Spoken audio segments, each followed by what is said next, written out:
আব্দুল্লাহ আল জুবাইর আপনি লিখেছেন, ব্যাংক থেকে লোন নেওয়া হারাম, কিন্তু বিপদে পড়ে কেউ যদি নিয়ে ফেলে এই গুনাহের ক্ষমা কি হবে?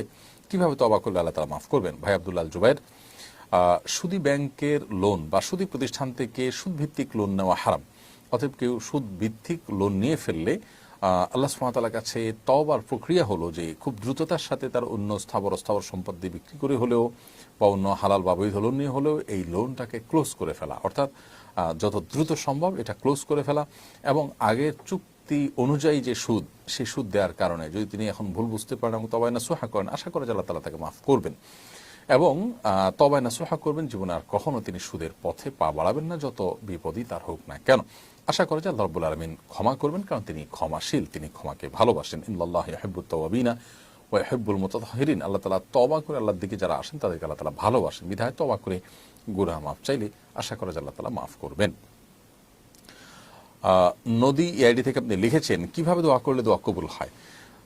দেখুন, দোয়া আল্লাহ তাআলার সবচেয়ে প্রিয় আমল, বান্দার এই আমলটা আল্লাহ সবচেয়ে বেশি পছন্দ করেন, বিধায় দোয়া আমাদের করা উচিত। দোয়া কবুলের প্রক্রিয়া তিনটি হয়ে থাকে হাদিসের আলোকে। একটা হলো আমি যা চাইলাম কাঙ্ক্ষিত তা পেয়ে গেলাম, আরেকটা হলো যা চাইলাম তা পেলাম না, কিন্তু বিপরীতে এমন কিছু পেলাম যেটা আসলে এই দোয়ার চাইতেও, যেটা কাঙ্ক্ষিত আমি চেয়েছি দোয়ার মাধ্যমে, এর চাইতেও গুরুত্বপূর্ণ কিছু, সেটা যদি আমি পেয়ে যাই তাহলে সেটা হবে এর চাইতেও গুরুত্বপূর্ণ।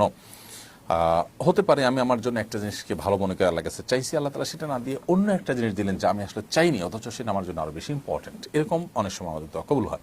আবার কোনো কোনো ক্ষেত্রে আমার কাঙ্ক্ষিত বিষয়টা দুনিয়ার তার কোনো বিনিময় না দিয়ে আল্লাহ তাআলা আখিরাতে তার বিনিময় দিবেন। এটাও দোয়া কবুলের একটা প্রক্রিয়া এবং পদ্ধতি। তো সব ক্ষেত্রেই আল্লাহ রাব্বুল আলামিনের কাছে বান্দা কল্যাণের আশা করবেন এবং কখনো নিরাশ হবেন না। দোয়া কবুলের শর্ত পূরণ করে দোয়া করলে ইনশাআল্লাহ দোয়া কবুল হবে, সেই ব্যাপারে জোরালোভাবে তিনি আশা রাখবেন। হালাল ভক্ষণ থাকা, হালাল উপার্জন থাকা, সেই সাথে অবৈধ বা অন্যায় কোনো কাজের জন্য দোয়া না করা, দোয়া করে দোয়া কবুলের জন্য তাড়াহুড়া না করা, এই বিষয়গুলো দোয়া কবুলের জন্য মৌলিকভাবে শর্ত।